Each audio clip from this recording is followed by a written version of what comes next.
नमस्कार। स्वागत है आपका मेरे YouTube चैनल पर। मैं पंडित अंशी शर्मा।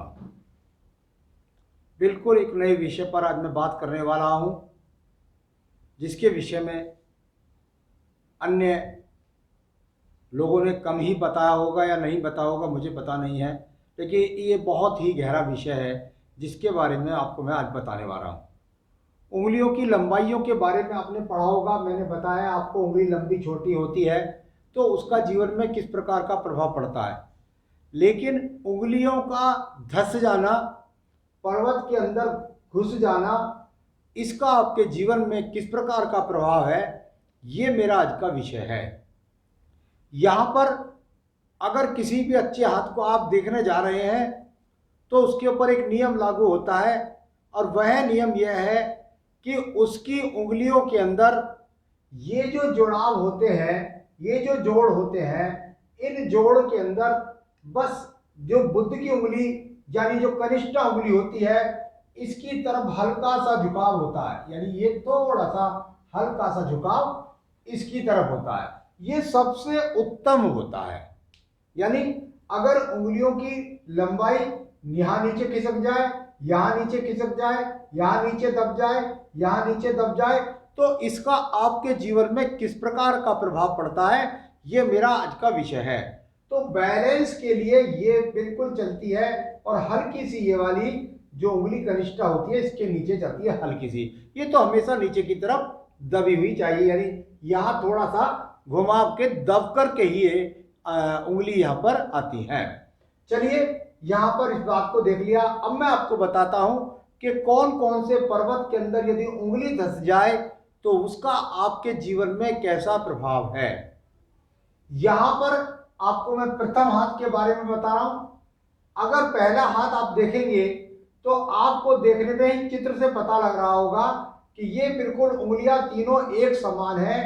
ये बैलेंस में ना होकर ये जो चौथी उंगली है, ये जो कनिष्ठा उंगली है, ये एकदम से नीचे धंस गई है। यानी सामान्य धंसना इसका एक अलग बात है, परंतु इसका ज्यादा गहराई में पहुंचना अपने आप में अति नुकसानदायक है। किस चीज में नुकसानदायक है, देखिए मैं आपको एक बात बताता हूं, ध्यान रखें। आपके घरों में पिछले समय में, अब से यदि 10-15 साल पहले आप पीछे जाओगे या और 20 साल पीछे जाओगे, तो हमारे छत पर एंटीना लगा करता था, और एंटीने के द्वारा हम अपनी पिक्चर को जो है अपने टीवी के अंदर हम प्राप्त करते थे। यानी कुल मिलाकर रेंज जो है वो हमारे टीवी को सही तरीके से नहीं पकड़ती थी, इसलिए हम उसको बार बार इधर उधर घुमाते थे, और जब जाकर कहते अब पिक्चर ठीक आ गई। यानी कुल मिलाकर यदि टावर खराब हो गया तो उसकी ग्रहण शक्ति खत्म हो गई, और यदि ग्रहण शक्ति खत्म हो गई तो उस चीज में कमी का सामना करना पड़ेगा जिस टावर के अंदर कमी आ गई है। मान लिया यहां कनिष्ठा उंगली की अगर बात करता हूं और इसके टावर में यहां कमी अगर आपको नजर आ रही है, तो सीधी सीधी बात है कि यहां पर आपके जीवन के अंदर ये उंगली और भी नीचे गहरी होगी, और इसके कारण आपके जीवन के अंदर आपका भाषा शैली पर नियंत्रण नहीं होगा। आप वाणिज्य से संबंधित व्यवसाय करने यदि चल दे तो वहां पर आपको और लोगों की अपेक्षा परेशानी का सामना होगा। कोई बुरी बात नहीं कह रहा, वो लोग ज्यादा सफल हो जाएंगे। अपना किसी ग्राहक को अगर बात करनी है तो उसे वाणी के द्वारा ही हम उसको अपनी बात बता सकते हैं सही तरीके से, और यदि हम सही तरीके से प्रस्तुतिकरण ही नहीं कर पाएंगे तो वो हमारा माल क्यों खरीदेगा। तो वही चीज कनिष्ठा उंगली के नीचे ज्यादा धंस जाने के कारण होती है। शिक्षा में सामना करना पड़ता है, शिक्षा में कोई अच्छा ग्रेड नहीं हो पाता, यहां व्यवसाय करने लगे तो परेशानी का सामना, यहां कार्य क्षेत्र में परेशानियों का सामना, और सबसे बड़ी बात यह है कि एक धन की मजबूत स्थिति के लिए बहुत ज्यादा संघर्ष करना पड़ता है। मैं धनहीनता नहीं कर रहा हूं, धन की स्थिति को प्राप्त करने के लिए बहुत संघर्ष का सामना करना पड़ता है। तो इतनी शार्प बुद्धि नहीं होने के कारण ये ऐसा होता है। चलिए एक कारण मैंने आपको ये बताया कि यह पहला कारण है, बैलेंस में रहना, मैंने आपको बता ही दिया। अब देखिएगा यहां पर आपके पास ये दूसरा हाथ है। अगर आप दूसरे हाथ के अंदर देखेंगे तो आपको दिखाई देगा कि यहां पर आपकी ये उंगली यानी कनिष्ठा उंगली, ये यहां पर अगर देखते हैं तो ये भी नीचे है और साथ ही साथ बृहस्पति की उंगली भी नीचे है। यानी यहां पर ये उंगली और यहां पर ये तर्जनी उंगली, यानी तर्जनी उंगली भी नीचे दब गई और यहां पर ये बुध की उंगली भी, कनिष्ठा उंगली भी नीचे दब गई। पहली उंगली के कारक मैंने आपको बताए कि भाई किस किस कारणों की परेशानियों का सामना आपके जीवन में है। अब एक तो करेला ऊपर से नीम चढ़ा, यानी अगर पहले करेले की अगर प्रकृति देखें तो वही कड़ी कड़वी, और उसमें अगर आप नीम को और चढ़ा देंगे तो और कड़वा हो जाएगा। यहां पर बृहस्पति यदि गिर गया तो जो समस्याएं यहां व्यवसाय में, नौकरी में, अच्छी प्रस्तुति में या कुल मिलाकर शिक्षा में बाधा कर रहा था तो वह दुगना हो गया।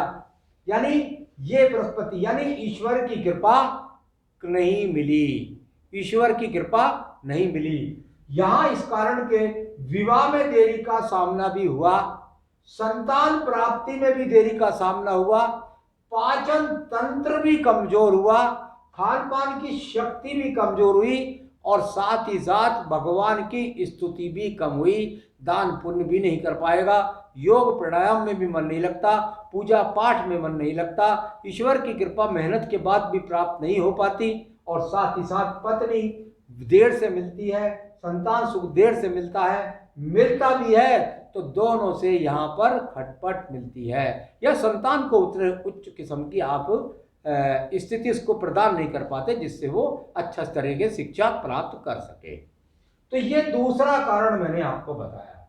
आप देखिएगा यहां पर तीसरी स्थिति को, तीसरी स्थिति में आप देखेंगे सारी उंगलियां बैलेंस में है, ये भी बैलेंस में है, यहां पर दूसरी भी बैलेंस में है, यहां पर तीसरी भी बैलेंस में है, परंतु आपकी ये जो उंगली है यानी शनि की उंगली, बस यही मैं कहता हूं ईश्वर करे किसी की उंगली ये वाली ऐसी ना हो, यहां से भी काम कर लेगा, यहां से गुजारा कर लेगा, यहां भी कर लेगा, परंतु यदि उसके जीवन में ये उंगली, शनि की उंगली नीचे चली गई तो यह बहुत खतरनाक हो गई।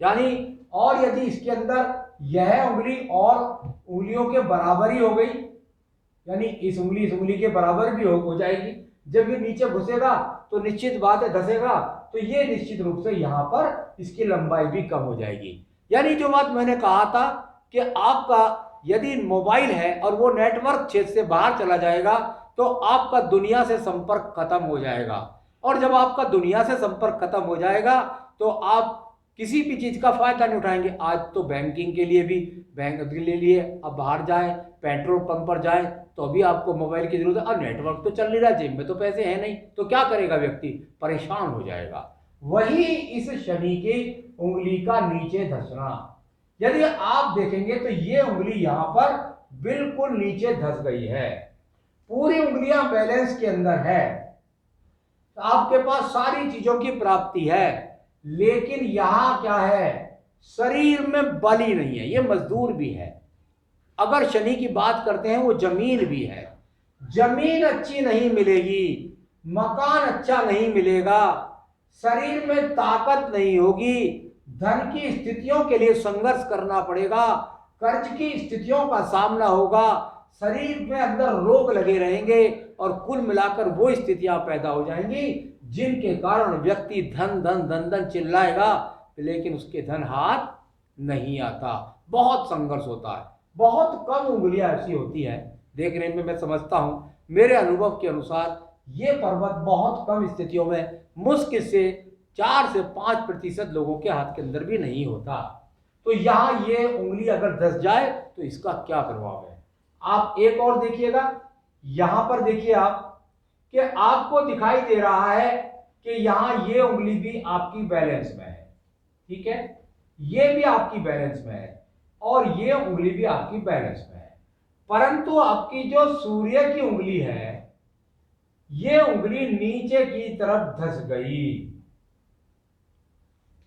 ईश्वर कृपा है, धन भी है, बुद्धि भी है, बहुत धनवान है, दूर दूर तक लोग जानते हैं, परंतु नीच कर्म कर दिया।